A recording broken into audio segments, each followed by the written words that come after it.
বিসমিল্লাহির রহমানির রহিম। Welcome to my channel and another new. আজকে রান্না করব হচ্ছে গিয়ে আমার মোস্ট ফেভারিট একটা মাছ, সেটা হচ্ছে পোয়া মাছ।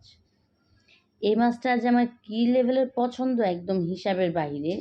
ইলিশ মাছের পরে তারপর হচ্ছে কি এই মাছটা আমার সবচেয়ে প্রিয় মাছ। তো এটাকে আজকে রান্না করব, এই জন্য পেঁয়াজটাকে ভেজে নিচ্ছি, দিয়ে দিলাম লবণ, বাদামি কালার হয়ে গেলে পানি দিয়ে লবণ আদা রসুন দিয়ে দিলাম, আর দিয়ে দেবো হচ্ছে কি হলুদের গুঁড়া, পরিমাণ মতন হলুদের গুঁড়া, আর হচ্ছে কি মরিচের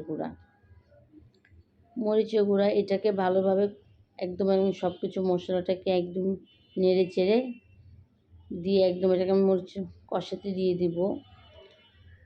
আর আমার কড়াটা সেদ্ধ হয়ে গেছে, এখন এটাকে আমি একদম ছাঁকনি দিয়ে ছেঁকে নেব পানিটা ফেলে। এই যে সামান্য পানি দিয়ে দিলাম, এখন ঢাকনা দিয়ে ঢেকে। এই যে আমার ছাঁকনি দিয়ে ছাঁকানো হয়ে গেছে কড়াটা, এখন এটাকে আমি দিয়ে দিচ্ছি মশলাতে, কষানো মশলায়।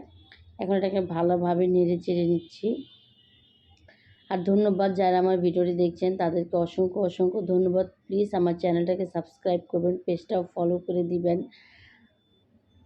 আমার আমার ভিডিওগুলো যদি আপনাদের ভালো লেগে থাকে, সেটা আমার কমেন্ট সেকশনে জানাবেন, এবং কোন ধরনের রান্না দেখতে চান সেটা আমাকে কমেন্ট সেকশনে জানাবেন, যাতে আমি সেইভাবেই রান্নাটা আপনাদের মাঝে প্রেজেন্ট করতে পারি।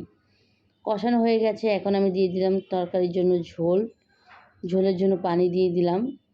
আর এটাকে আমি বলক আসার জন্য ঢাকনা দিয়ে ঢেকে দেবো, আর এই ফাঁকে আমি মাছটাও ভেজে নিব। এই মাছটা কাঁচাও খেতে ভালো লাগে, ভাজাটা খেতে বেশি ভালো লাগে, যে আমি হালকা ভেজে রান্না করছি। এই যে মাছটাকে ভেজে নিচ্ছি, উঠিয়ে গেলে আবারও যেগুলো ছিল সেগুলো আবারও দিয়ে দিব। দুইবারে মাছটাকে ভেজে নিয়েছি। এখন আমি হচ্ছে গিয়ে দিয়ে দিয়েছি কাঁচামরিচ। কষানো হয়েছে মশলা, কিন্তু কাঁচামরিচটা দেওয়া হয়নি।